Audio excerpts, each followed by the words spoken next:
the sun has gone to rest. That's the time that we love best. Oh, it's lovely roaming in the gloaming. I'm delighted to introduce Andrew Grant, who, as I said, has spent 12 years doing a lot of research on Leith and First World War. Whatever got you started, Andrew? It was an odd remark from my wife one day. I was doing some research in my own family and asked her if any of her relatives had been killed in the First World War. And she said she thought there was one. So that got me interested in looking and researching about him alone. Yes. So he was killed 4 days before they went over the top at the Battle of the Somme. But it took me 6 years to find out exactly what caused his death. But I found it eventually. I detect that you're a dogged man somehow. Well, you could say that. And you've been, so 12 years ago, you've been relentlessly going on since then. Yes. Well, anyway, I went to find out about this uncle of my wife's through the Commonwealth War Graves Commission material, and I found out where he was actually buried from that, and I found that quite interesting. So we were over in France on holiday, and I said, how about a detour to my wife? Yeah. And I drove up to this small, very small cemetery in the Somme area, Ville-sur-Ancre it's called. And we found the cemetery, and there's 26 bodies buried in that cemetery. And we found John's grave, that's my wife's uncle. Yeah. But when I was going round it, the graveyard, looking at the others, I was surprised that there were 11 other people all killed on the same day in this small village. And that got me thinking, what happened? Yes. Anyway, I came home, went down to Leith Library and asked if they had a Roll of Honour there, which I was told in the negative there wasn't. Right. But there was one that was created for the opening of the children's wing of the hospital, which was a war memorial for Leith. Of course. So I thought that'd be interesting to see. I walked out the library, and the librarian came running after me. She said, I found something. What was that?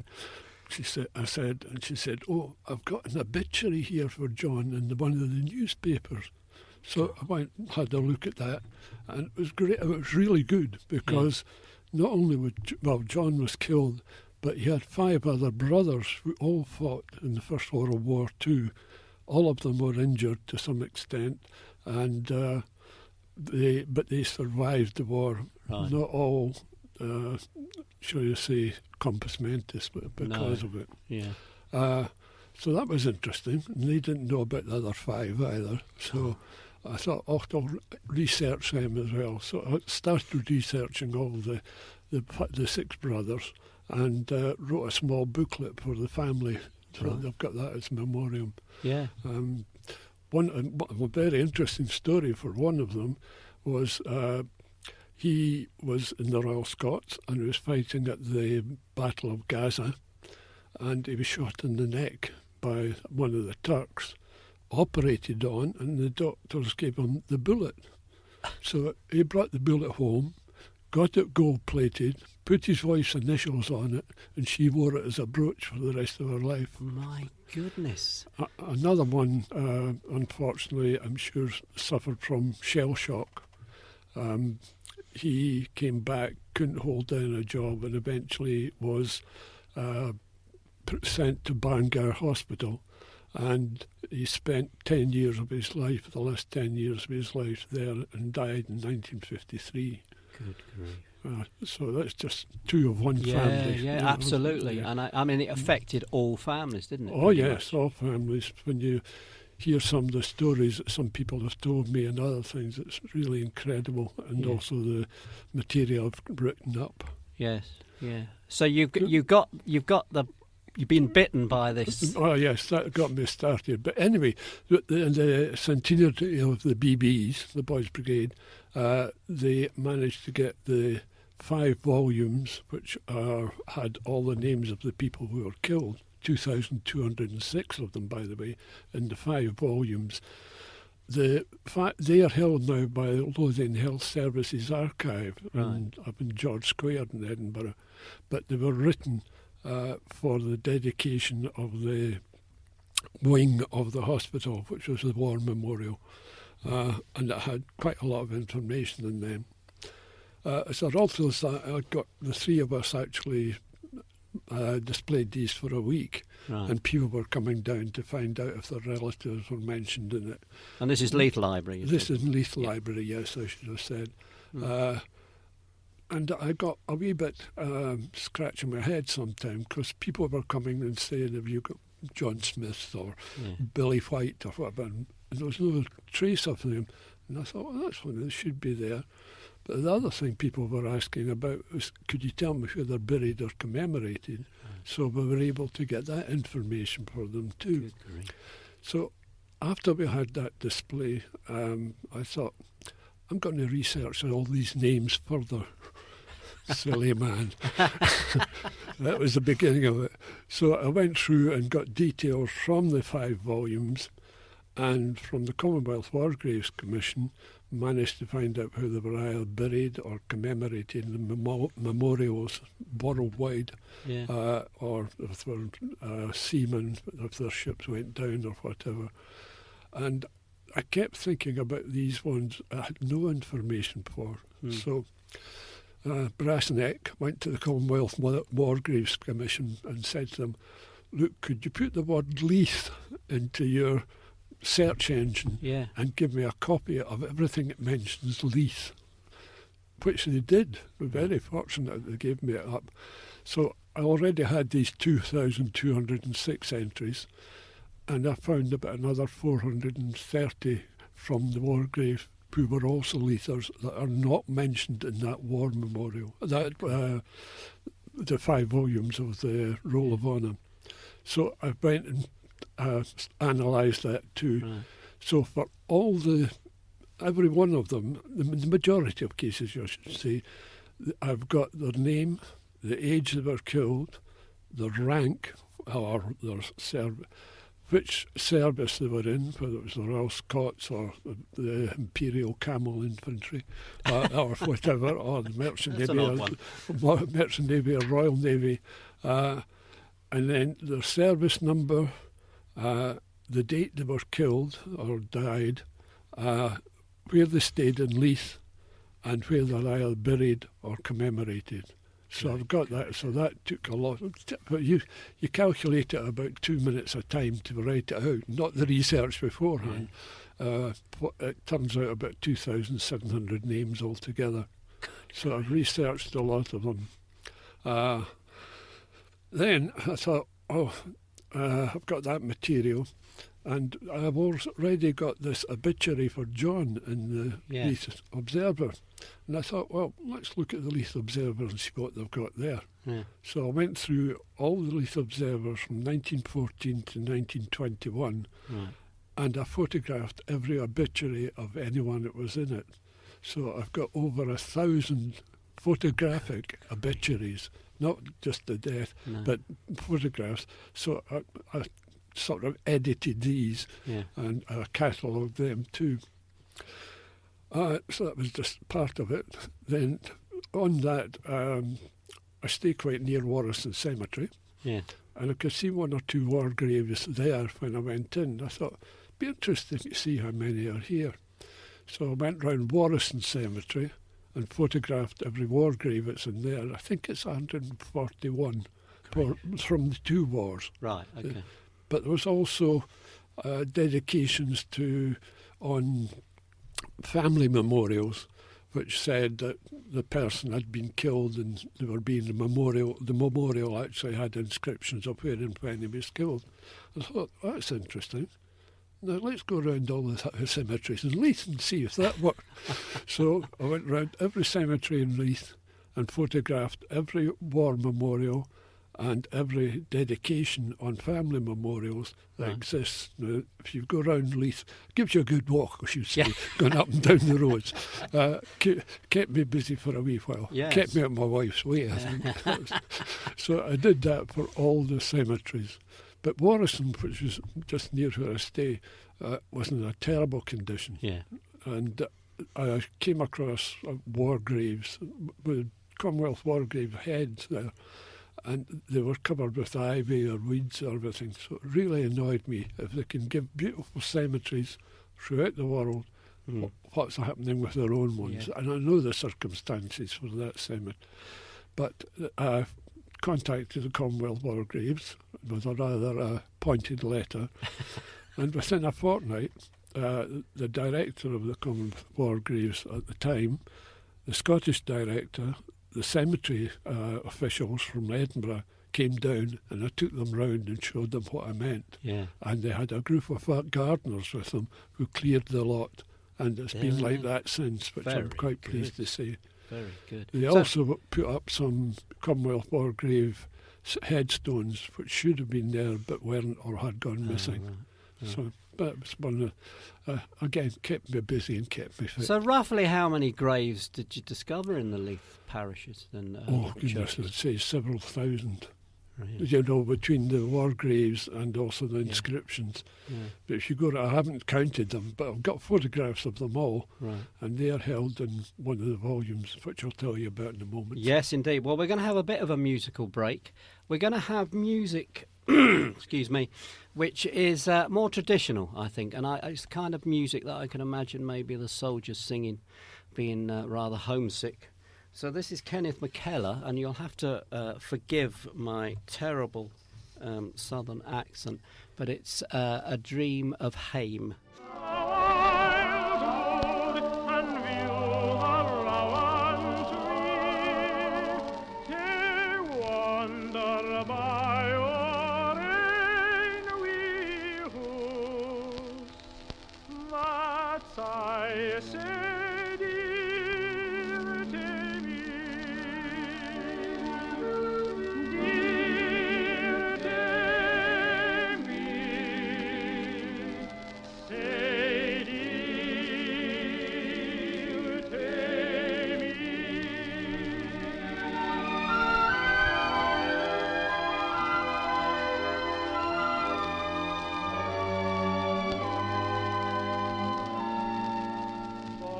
Scotland, I adore thee, though I'm far across the sea.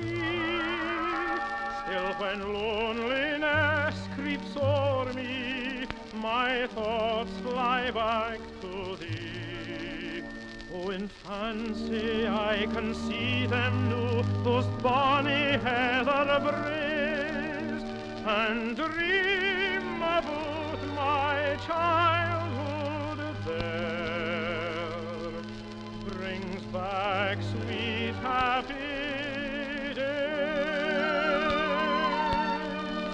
Bonny Scotland, Scotland, I say braw, my heritage. Was Kenneth McKellar, A Dream of Hame.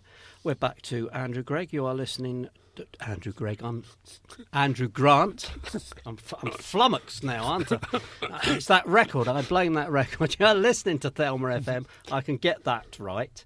Andrew, you must have heard some very poignant stories in your time. Yes.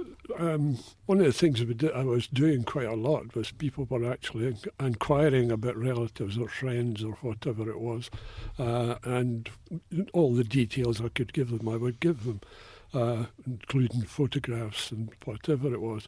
But one of the most poignant ones, and one that really brought tears to my eyes, was one day when we were displaying the original volumes. An elderly lady, I shouldn't say that at my age, but to me she was at that time, came down and with two walking sticks. I remember coming in, she said, I heard you were putting this on, you know, this thing, and I wonder if you have any details about my father. And I said, well, come and sit beside the computer, we'll look it up. And I said, what's his name, which she duly gave me. And I walked up, and here it was on the information I had that I'd already collected. And I said, I'll give you a copy of all this, we'll get it to you. And she said, And I said, just hold on a minute, man. I might have an obituary of him as well, if he was killed. And I went to this, the file that I have, all these obituaries, 1,000 of them. And lo and behold, here was a photograph of her father and the details about where he died and where he stayed and all that. Yeah. And she burst into tears. And I was emotional, basically, about it. And I said, "What? Can I help you? I'm sorry if this has upset you." She said, "Oh no," she said, "it's the first photograph of my father I've ever seen." So that she was 93 at the time. Oh, for goodness sake. So I got a rather irate phone call from her daughter that night for upsetting her mother. Oh. But she wasn't upset. She was just so pleased. Yeah. And I explained the circumstances. Yeah. So the lady was apologetic, shall I say that, but I sent her all sorts of materials. Yeah. And I'm sure she would appreciate that. Yeah. But I did that for lots of people. Yeah. And usually I gave them the certificate you can get off the Commonwealth War Graves as well as the material I had there. But I did that for, I'm saying, altogether from beginning to end, about 250 people I've given information to and sent it to them or got them to pick up in Leith Library. Good grief. So that's great. And you were saying earlier that all this material rests in Leith Library? Yes, all the volume, the Rule of Honour that I've created and all the ancillary material like these, and I did a lot of analysis with it about the ages of people that died in the First World War and what regiments were in. In fact, the number that died were from the age of 15 up to 69, which is quite an age 69. range. But 44% were from 18 to 23. Right. So about that. And as far as regiments are concerned, there was 82 different regiments, area of services that Leith served in the First World War. 82? 82.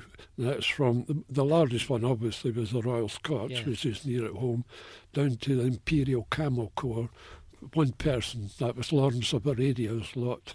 Really? One of them there in the Imperial Camel Corps. But there were all sorts of regiments, Scottish ones, Welsh ones, Irish ones. It depended a lot on family history and where they descended from. Yeah. So it was that. A very interesting analysis. And then I took the photographs of all the memorials where Leithers are, their names are inscribed on, and I analysed that too. Something like 44% of all the Leithers that died in the First World War have no known grave, but their names are actually on these memorials throughout the world. So it's quite good. So presumably a lot of these people, some of them will have actually been buried where they've fallen. Oh yeah, a lot of them were. Yeah. And one of the things that amazes me, well, not amazes me, I understand a bit more about it. In the First World War, a lot of the dog tags were made of leather. So, of course, they are in the ground that were brought away so they wouldn't be identified. That goes for all sorts of people. Yes, of course. In fact, with the wife's uncle who had the bullet in the neck we've mentioned earlier, his was leather, but we've still got that. It's still in existence, as well as a wee diary and other things. So. And I should have asked you if you still got the bullet. No, it's one of my wife's cousins has got it. She's got it. And so it's still his medals and things like that. They're all distributed throughout the family. And have there been people that you're still trying to trace and? Occasionally I get inquiries from people and it's not on the list there, so I research them too. Yeah. But often it's someone who's from, say, out with Leith, shall I say. That comes to quite a lot with the Gretna disaster. Of course, yeah. Because I did a lot of research there. I saw a lot of the material that was done at the court cases and the maps of the area, as well as doing chatting to people about it. Yeah. And that became a big topic, and then we had that 100th anniversary of the crash. Yes. Now, one interesting thing I've got there, and two instances.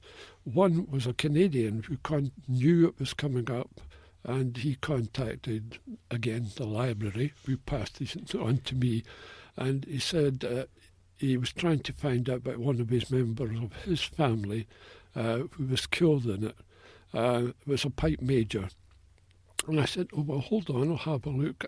And I said, oh, yeah, I've got material. What's your address? So he gave me his address, and I sent off 2 pages of material to him about this pipe major. And he said, there's more history in these 2 pages than any of the family knew. He said, I'm coming over for the service. So he duly came over to for the memorial service, the centenary. I met him, and I took him round all the sort of places this pipe major stayed. Yes. In fact, his house was just round the corner from the library. Oh, right. When he came back, before he was in the South African Wars, and when he came back, he became a janitor in Leith Academy, as it was then, now the primary school. So I took him down there, and his name was inscribed on the war memorial there.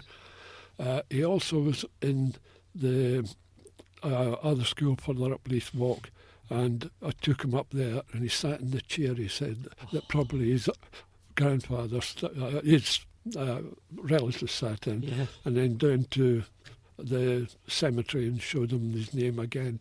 And I've been in contact with him quite a lot since, and he and his wife came back last year to go round the same circuit that I took them. So that was one. Another one was a person in the south of Wales. He was looking for a relative that was actually killed in the Gretna disaster, and he came up from Wales, and we met.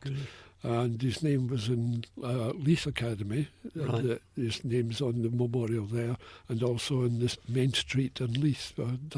So I took him down and again to Rosebank Cemetery to see the memorial there. These people must be so appreciative of this. I enjoy meeting people like that, when it's a purpose of it. Yes, yeah. So, we'll have another wee musical break. You're listening to Thelma FM, and we're talking with Andrew today about First World War and fascinating research he's done over 12 years. We are going to have a bit of Robert Wilson now, and I think it's going to be at the right speed because it looks quite fast. The Road to the Isles.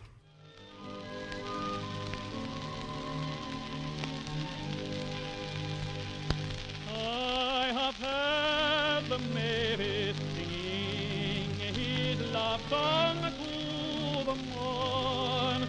I have seen the dewdrop clinging to the rose just newly born.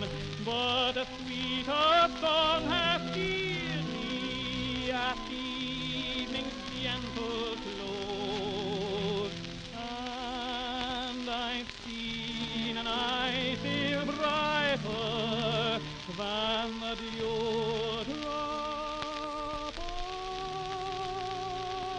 on the rose.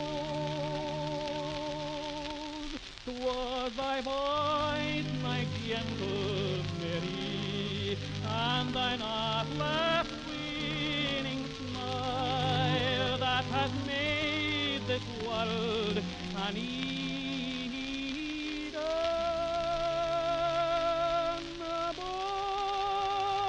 Bonny Mary, oh,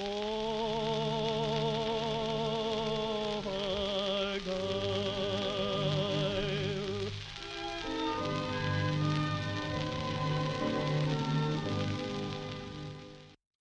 There, that was Robert Wilson, The Road to the Isles. You're listening to Thelma FM.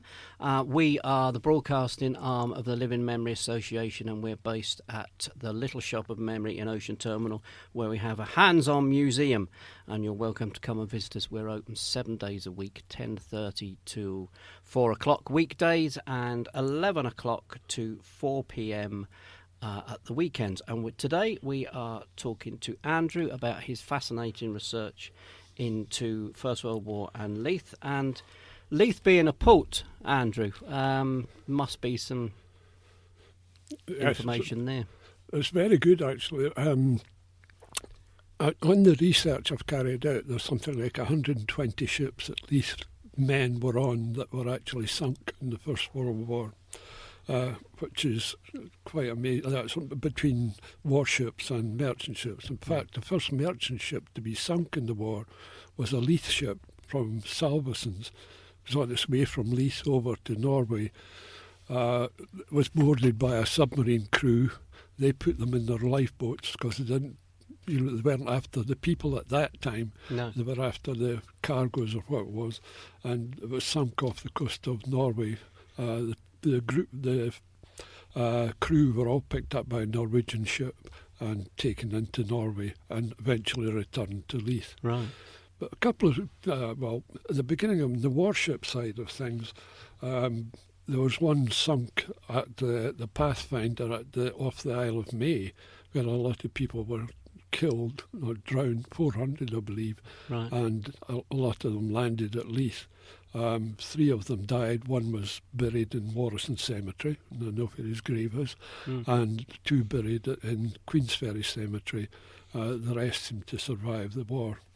But there was one particular character, I think, he didn't want to die, this one. I mean, it wasn't his day. In the 21st of September 1914, there was 3 elderly warships were cruising or protecting the south coast of England in the Channel. There was the Aboukir, the Hogue, I think that's the name, and the Cressy. Right. And they were patrolling in line up and down there. But first of all, I think it was U-19, the submarine, actually sank the Hogue. And one of the crew, I can mention this name, is Mr. Musgrave, was chucked in the water and was eventually picked up by the Hogue, the boats of the Hogue, and got on board the Hogue. Then she was sunk. He was back in the water again, swimming around until he was picked up by the Cressy, the third one. So they thought, oh, you're safe here now, it's the Cressy. And lo and behold, she was sunk as well. And he was back in the water again. And he was, so for the 3 ships, he was on each one of them as they were sunk, and he was picked up by a a Dutch fishing vessel. Right. And eventually went right through the water, thought any more dips in the water, shall I put it that way. I think he deserved it after that, didn't he? Yes. But one very local one, which I'm quite proud of this, in fact, is that the German warships bombarded Scarborough and Whitby and Hartlepool and caused quite a lot of damage there. And the Navy from the River Forth went down to confront them. All the ships went away except one, the one called the Blucher. They disabled her and then eventually sank her. And I've got photographs of all the crew scrambling over over the surface of the boat as it was sinking. 50 of them were rescued, put that in inverted commas, including the captain. Right. He came, hit them into Leith, the 50, and they were marched through Leith, up through the Leith Walk to the castle where they were imprisoned.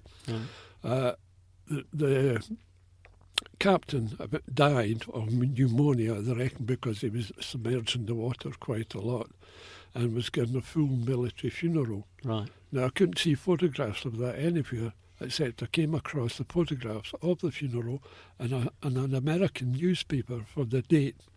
But anyway, he was given a full military funeral and was buried in Newington Cemetery. Right. And I thought, well, I'll find out where he is as well. So up to Newington, which again is a bit of a disgrace, and got onto the cemeteries authorities here in Edinburgh, who told me where the grave actually was.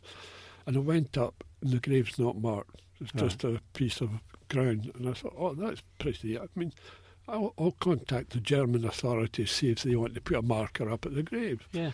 So got onto the German embassy here in Leith. They then put me on to the equivalent of the Commonwealth War Graves in Germany, and I got a very nice letter back from some admiral who was in charge of it, thanking me for my respect of this gentleman, and could I find out more about it, and who he was. And I said, okay. But then, unfortunately, records are a wee bit dicey, but I eventually found out that he was interred, fair enough, in Newington Cemetery, but after the war, the German authorities wanted all the Germans together in one graveyard, which is down at Cannock Chase. Right. So he was disinterred, along with 2 other of his fellow crewmen, and they were all interred down in Cannock Chase. And no one, the cemetery authorities here in Edinburgh, had no idea he had been dug up, for the want of better. So that was there. So I was quite pleased about that, and tracking out where he went. You're a dogged man, Andrew. You're a well, dogged man. Try to find out things as well. Yeah. Another thing, I go back to the Gretna disaster. I was doing a talk about the Gretna disaster to the group, and at the end of it, I was asked, do you know where this grave is of this particular person? And I said, no, but I'll find it. If it's in Warriston Cemetery, I'll find it. So I duly tried to search, couldn't find it because Warriston was a terrible mess. Yeah. But I said, have you any idea where he's buried? She said, oh yes, I've got the undertaker's receipt for burying him in Warriston Cemetery. He was one of the soldiers, or sergeant in fact, who was died in the Gretna disaster. So anyway, I got onto the Commonwealth authorities again, and onto the local cemetery officials, and they sent people down, and we cleared back about 6 feet of ivy, which is up from a wall, and then lo and behold was the grave. I didn't mention anything about Gretna, but it was the grave we were looking for. Wow. So that's the sort of things I've been getting up to. That must be very rewarding. Oh, it is. And you get something that's positive at that. Yeah. Yeah, we're going to have another musical break. Now, I'm not entirely sure how this is going to sound because I didn't check this one out. It's the Greenock Male Voice Choir, and it's Loch Lomond. But we shall see how this sounds.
I'm going to interrupt them there because that's quite scratchy and quite soft, so that's even for my standards. You're listening to Thelma FM, and we're talking to Andrew. And Andrew, you'd mentioned there that you'd done a talk to the Gretna group. Yes. Is that something you do quite regularly? I've done about 50 talks. I basically have 4 areas I look at.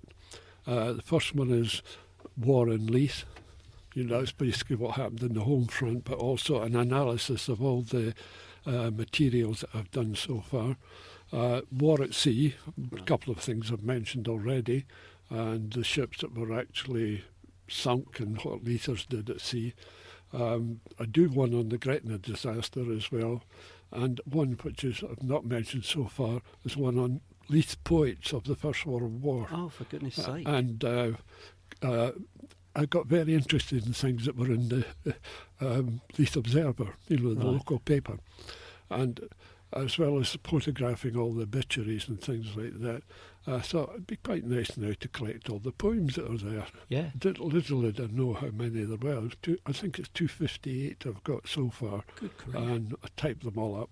So I've got this portfolio of their poetry. There's only one copy of that, which I've got, and I've given some to for research to Aberdeen University and to the local the Scottish Poetry Library, support anything there that's there for research. But also, one of the things with these talks, I do that. But also being interested in the poetry and everything, I also started gathering stories. We put that in from the Leith Observer. Right. And I've divided them up into like the home front, war at sea, from the trenches, and just a bit of obituaries and people. I've done these 4 volumes, and I've got about it was at least one a week during the 100 years on from the war. Good grief. So there's roughly 300, 400 stories, for the want of better. Yeah. All of them are very good. There can be about someone's experience in the front, or what's happened at sea, or some, the price of potatoes in Leith or whatever. I mean, there are a whole lot. And because women did a tremendous amount of work during the First World War, and it's worth remembering them. Though, unfortunately, in the official, and I'm sure they're wrong in this, but in the official Roll of Honour, there's only 2 women's names in it. I was going to ask you. Yeah. And what were their roles? What was? They were all nursing, nursing sisters or whatever. One I've tracked down all the materials. She's actually buried in Warriston Cemetery, not Warriston, Rosebank Cemetery. Right. The other one I can't find out about. But I've got things like women were employed in the shipyards making munitions. They did knitting, and they kept real records of how many garments they've got. And it sounds like 84,000 or something, and it went to different things. And there was one particular group were employed as street sweepers, which were very, very interesting because the streets had to be kept clean. So they enrolled women in that. And at one of the council meetings, a woman got up when they were proposing this and said, "I can't do that. It's no for me. That's for all men. Anyway, I can't use one of these sweeping things. They're like witches' brooms." So, but that's recorded in the council minutes. It makes me laugh every time I see it. But I took the photographs out of the paper too, and one of them, particularly a group of munitions workers, somebody in my audience, for want of a better term, said, "That's my granny." So there's one of them. So she got the photograph there. It's a small world, isn't it? It really is. But all this material which I've collated and collected is in about 6 volumes, which is held in Leith Library. There's only one, shall I say, hard copy of it, and that's where it is. Yeah. Anybody can go in there and just ask them for the material, they'll get it. Or I can be contacted through Leith Library, and if they've got a relative or a friend or they want one of the articles because of particular reasons, I can photocopy it or send it to them by email or whatever.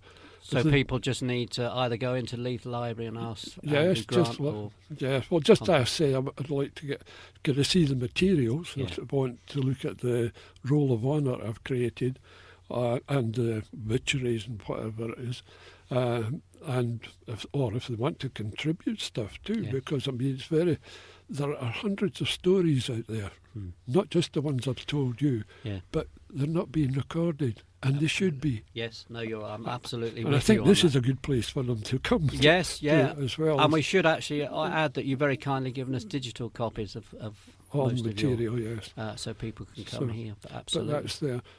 But one of the things that might be of interest, I think perhaps this might be the final thing for me, is that Leith, the war in Leith didn't end in November 1918. Right. Although we commemorate it there. Yes, absolutely. There was a group of Royal Scots particularly, and other Scottish regiments, who had gone up to northern Russia, round Murmansk, and they were there fighting the Bolsheviks until the 21st of June 1919. So that's only that's when the ship brought them back from there. So I think the people of Leith should think about it in 1919, June 21st. So that's actually 7 months after all these big celebrations we did last year. Yes, they came back. And I found quite one or two interesting things about that. So they came back there. But altogether, as far as prisoners of war concerned, there were ships from in the end of November right through to, I think, February, March of 1918. Right. And over 40,000 prisoners of war were returned through Leith, mainly coming from Copenhagen. 40,000. And presumably there was quite a lot of celebration when they were coming in. Oh, the first time I'll tell you again another story about that. When the first ship arrived, there was great celebrations. Everybody was allowed in the docks, and they had to go from the ship, which was an imperial dock, and they had to get up to Central Station because they were all put on the trains to Central Station. And they were marched through the town with all the bunting and people cheering and clapping and whatever it was, given cigarettes and chocolates and goodness knows what. But it was a great celebration in Leith that day, and they got on the train at Central Station as was and taken down to Ripon. Because in Ripon, that's where they distributed all the people from.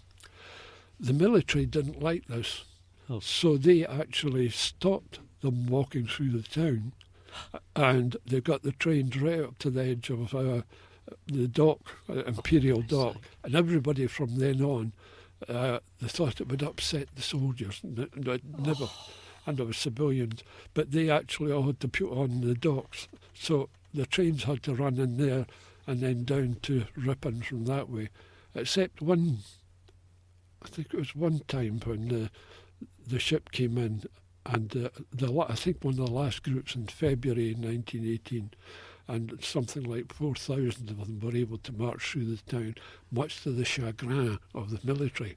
They were annoyed. How did they manage to do this? That is rather mean-spirited, I have to say. Well, I think everybody said that. It was brought up in the town council and everything, but that was the military for you at the time. Yeah. Get them down to Ripon. Yeah. And one interesting story, if I can just finish on this one, is when the ships came in, as I said, the first one, they could all line the route and everything. And a lady told me once her father, they didn't know he was alive or dead until well after he'd actually been captured and been a POW. But when they were coming in on the ship that was bringing them back to Leith docks, there was no way of communicating basically who was on the ship or what. However, this fellow's brother was a lighthouse keeper on May Island, so they semaphored over to him that this fellow was on the ship and could they contact his wife and let her know because they came here on the docks.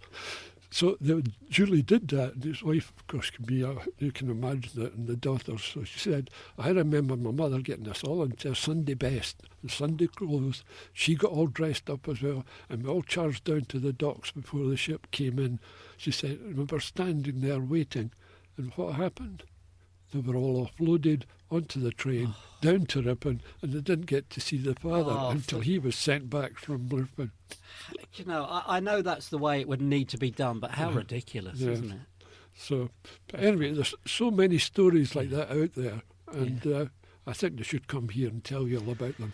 Well, I think, Andrew, that we need to get you back here as well to tell some more of those stories. A really big thank you there to Andrew Grant, and we're going to cut to a piece of music, and this is Callum Kennedy, The Road to Dundee. Winter was howling o'er moor and o'er mountains, and wild was the surge on the dark rolling sea, when I met about daybreak a bonny young lassie, who asked me the road and the miles to Dundee. Says I, my young lassie, I will tell ye the road and the distance I canna will gie, but if you'll permit me to gang away bitty, I'll show you the road and the miles to Dundee.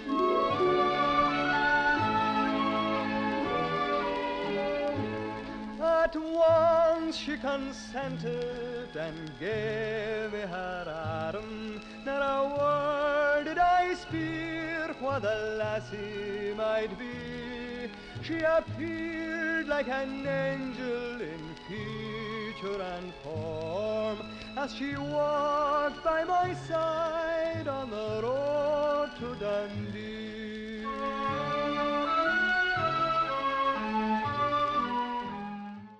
Again, another evocative record. We're going to cut straight to Harry Lauder again. As I say, I think it's again another a kind of evocative of that period, the First World War time.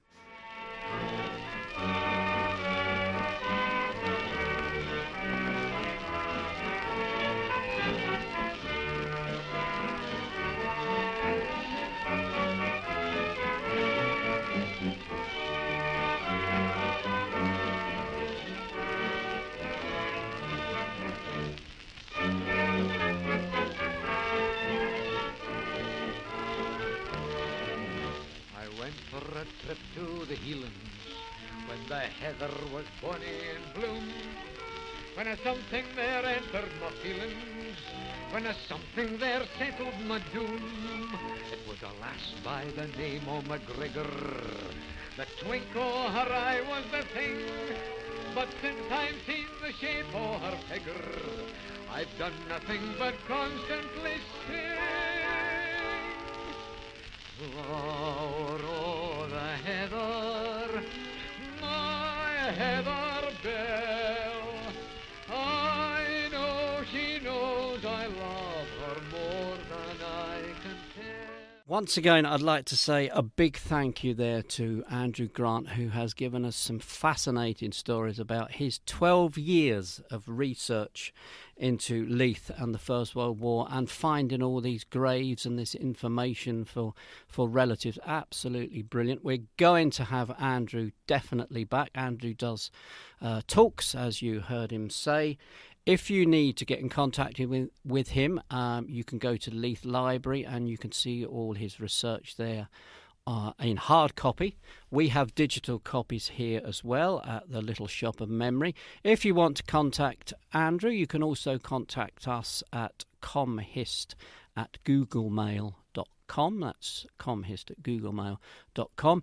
You can find all the details about Living Memory Association, Thelma FM, on our website, which is www.livingmemory.org.uk. We are at the Little Shop of Memory at Ocean Terminal, and you can come here 7 days a week, 10:30 till 4, basically. This is Kenneth McKellar. It's actually the Thistle of Scotland. It's tourist, it's not, and its bristles, it bald. 'Tis the badge o' my country, it's aye dear to me. And the thought o' them bed brings a lick to my ear.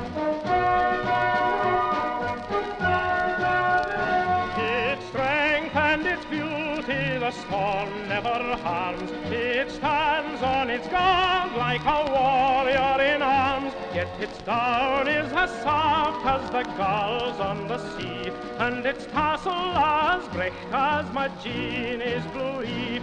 For the Thistle of Scotland was famous of old, with its tourists its nod and its bristles